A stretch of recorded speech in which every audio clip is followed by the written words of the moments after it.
நேத்து வந்து கூட்டணி வந்து உறுதியாகுது. இன்னைக்கு வந்து அறிக்கை வந்து குடுத்திருக்காரு விஜய் வந்து. பாஜகவையும், மதிமுகவும் வந்து மக்கள் வந்து விரட்டடிப்பாங்கன்னு சொல்லியிருக்காரு. இது எப்படி சார் பார்க்குறீங்க? இல்ல அது வந்து விஜயே எதிர்பார்க்காத ஒரு ட்விஸ்ட்டா மாறிடுச்சு. ஆக்சுவலா எடப்பாடி, விஜய் இந்த கூட்டணி வந்து அதாவது அதிமுக, தாவேகா கூட்டணி ம். நடக்க போகுதுங்கிற மாரி தான் அரசியல் சூழல்கள் இருந்துச்சு.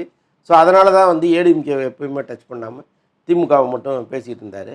ஆனால் இங்கே அரசியல் கணக்குகள் வந்து வேறையா முடிஞ்சிருச்சு. எடப்பாடி மிரட்டப்பட்டார். அவருடைய சம்பந்தி தொடர்பான வருமான வரி விலக்கு, இடி அது இது எல்லாம் சேர்ந்து தான் அவர் இன்னைக்கு சரண்டர் ஆயிட்டாருங்கிற மாரி சொல்றாங்க. ம்.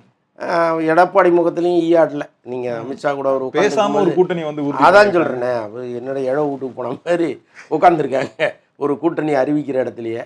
ஸோ அப்படி தான் வந்து ஒரு பொருந்தா கூட்டணியாக அது மாறி இருக்கு. இதை வந்து விஜயே எதிர்பார்த்துருக்க மாட்டார். ஏன்னா விஜய் மாநாட்டில் அறிவிக்கும் பொழுது கூட்டணி மந்திரி சபைன்னு சொல்லிட்டார். அதாவது இதுவரைக்கும் வந்து மாநிலத்தில் வந்து சுயாட்சி தான் நடந்துகிட்டு இருக்கு, மத்தியில் தான் கூட்டாட்சி நடந்திருக்கு. மாநிலத்திலேயே கூட்டாட்சிங்கிறத மேடையில் அறிவித்தார். அதோடைய கணக்கு என்னன்னா ஏடிஎம்கே தான். இவங்க கூட்டணி ஷேர் பேசும்பொழுது அதில் ஒரு இழுபறி இருந்துகிட்டே இருந்துச்சு. விஜய் கேட்குற சீட்டை வந்து எடப்பாடி கொடுப்பதற்கு தயாராக இல்லை. அவர் கொஞ்சம் கூட்டி குறைச்சி பேசிகிட்டு இருந்தாங்க. இதற்கிடையில் கரெக்டாக ஸ்மெல் பண்ணி பிஜேபி வந்து அமுக்கிருச்சு.